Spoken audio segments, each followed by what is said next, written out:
नमस्कार मो सीमा मो चैनल रे आपण मानक बहुत बहुत स्वागत। आज आम तैयारी करवा ब्रेड चॉप किंतु नॉर्मली जमती ब्रेड चॉप बनाती ता ठारू टिके अलग प्रकारर जहाँ को आपण माने अति सहजरे तैयारी करि परिबे।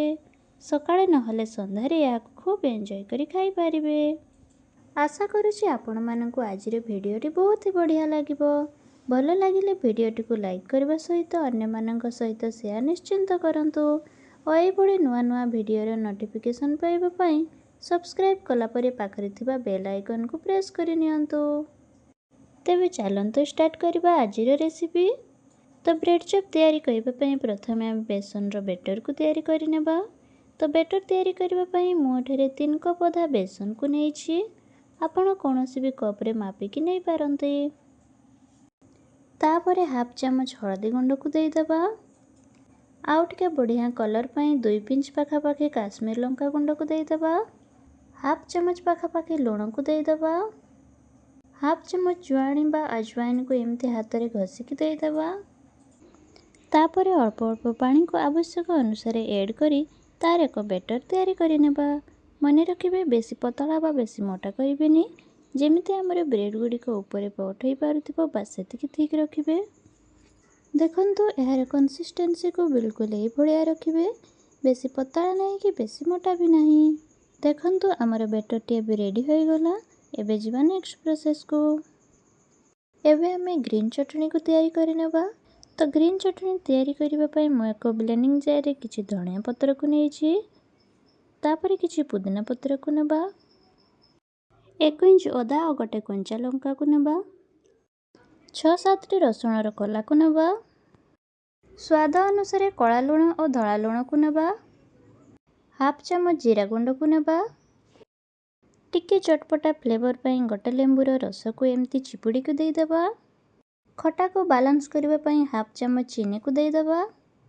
आउ टिके टेस्ट पई अल्प किछि छणा सेव को ऐड करि नेबा। जो द्वारा कि चटनी बहलिया हवा सहित बढ़िया कलर मध्य आसी थाए। तापरे 2 चमच पाखापाखि पानी को देई भल भाबरे ग्राइंडिंग करी तार एक स्मूथ पेस्ट तैयारी करि नेबा। देखंतु बिल्कुल ए भलिया। देखंतु केते सुंदर कलर आसी जाई छी ना। याकू गोटे बाउल रे एबे काढी नेबा। याकू बेसी पतला करिवेनी। देखंतु बिल्कुल ए भलिया रखिबे। एबे हमें आलूर स्टफिंग को रेडी करि नेबा। तो आलूर स्टफिंग को रेडी करबा पई तो हमको आलू दरकार। तो मु एठारे 8-9 टी मीडियम साइज रो आलू को सिजेई नै छी। तो चलंतु एबे तार स्टफिंग को तैयारी करि नेबा। तो सेथि पई मु एठारे कढ़ाई रे 3-4 चमच सरिष तेल को लो टू मीडियम फ्लेम रे गरम करि नै छी। तेल हल्का गरम हे आसिले हाफ चमच गोटा जीरा को देई देबा। हाफ चमच गोटा सरिष को देई देबा। तापर एथिरे 1 चमच अधा पानमोहरी अदा कंचा लंका और गोटा धनिया रे छेचा को देई देबा। पानमोहरी और गोटा धनिया देबा द्वारा बढ़िया टेस्ट आसीबा सहित बढ़िया बास्ना मध्य आइ थाए। एहा को लो टू मीडियम फ्लेम रे हल्का फ्राई करि नेबा। तापर एथिरे किछि भुरसुंग पत्र को छोट छोट काटिके ऐड करिबा। तापर 1 चमच बादाम मंजी को हल्का टिके छेचिके देई देबा और किछि कोरा नडिया को दे हल्का फ्राई करि नेबा। बादाम मंजी और नडिया कोरा बिल्कुल ऑप्शनल अछि। इच्छा हेले देबे नहले स्किप करि देबे। एबे एथिरे सिझाई रखितबा आलू को हाथ रे एमती मैश करि देई देबा। सब आलू को देई सारला परे हाफ चमच हळदी गुंड को देई देबा। कलर पई हाफ चमच काश्मीरी लंका गुंड को देई देबा। हाफ चमच जीरा गुंड को देई देबा। किछि कटा धनिया पत्र को देई देबा और स्वाद अनुसार लुण को देई भल भाबरे मिक्स करि नेबा।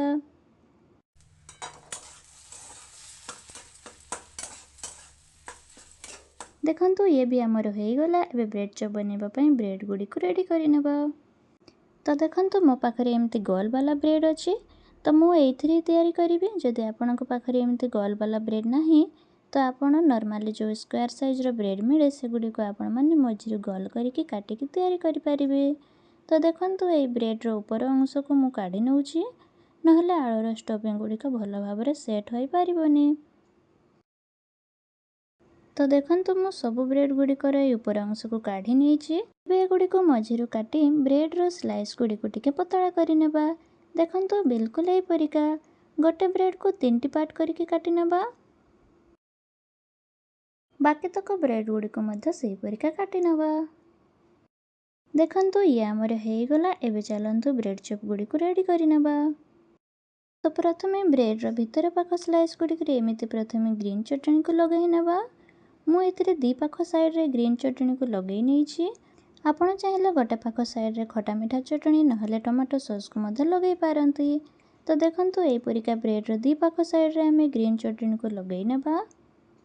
एबे गोटे साइड को ता ऊपर रखिकी ग्रीन चटनी को कवर करी हल्का टिके ब्रेड को प्रेस करि नेबा। एबे ब्रेड रो ऊपर साइड रे आलू रो स्टफिंग को दे ब्रेड को पूरा कवर करि नेबा। बेसी मोटा मोटा करी आलू रो स्टफिंग को देबेनी, एमती हल्का पतला पतला करिकी देबे, नहले ब्रेड चॉप गुड़िक मध्य मोटा मोटा तैयारी हबो। एबे आर पाख साइड रे मध्य सेपरि आलू को देई देबा। देखंतु बिल्कुल ही बढ़िया। केबे एई परिका तैयारी करिकी खाइकी देखंतु, बहुत बढ़िया टेस्ट लागि थाए। देखंतु ये आमर हेगला। एबे बाकी तक को मध्य सही परिका तैयारी करि नेबा। एबे आमे जो बेसन रो बैटर तैयारी करिथिलु सेथिरे 1 पिंच पाखापाखि खाइबा सोडा को मिसई देबा। एबे याकू भल भाबरे मिक्स करि नेबा। आपण जदि खाइबा सोडा मिसैबा को चाहू नाहंती तो स्किप मध्य करि पारिबे। खाइबा सोडा मिसैबा द्वारा आमर ब्रेड चॉप गुड़िका बढ़िया फुला फुला तैयारी हबो। तेबे चलंतु एबे ब्रेड चॉप गुड़िक फ्राई करि नेबा। तो फ्राई करिबा पई मु एक कढ़ई बा पैन रे तेल को लो टू मीडियम फ्लेम रे गरम करि नेछि। एबे ब्रेड टी को बेसन रो बैटर रे पूरा डिप करि नेबा। भल भाबरे बेसन रे बुडेइकी तापरे ताको तेल रे पकई फ्राई करि नेबा। मने रखिबे जेतेबेले फ्राई करिवे तेल को भल भाबरे गरम कला परि जाई फ्राई करिवे, जो द्वारा कि हमर ब्रेड चॉप गुड़िक रे अधिक तेल सक हबनी। जदि कम गरम थिबो आ फ्राई करिवे ताहले ब्रेड चॉप गुड़िक रे अधिक तेल अंश रहि जाई थाए।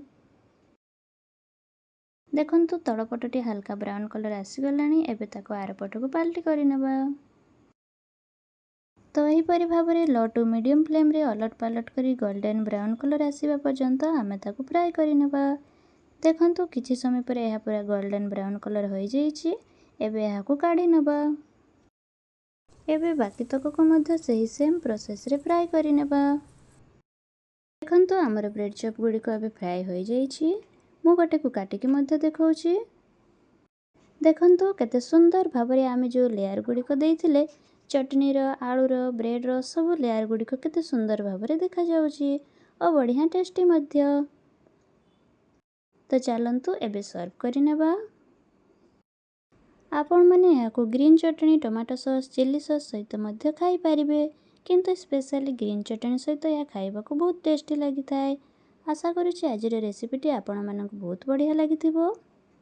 तो आउ डेरी न करी आपण भी रेसिपीटी को निश्चय ट्राई करंतु और बनै सारला परे केमिते लागिला आपणको अनुभूति मो सहित कमेंट सेक्शन रे निहाती शेयर करंतु। धन्यवाद।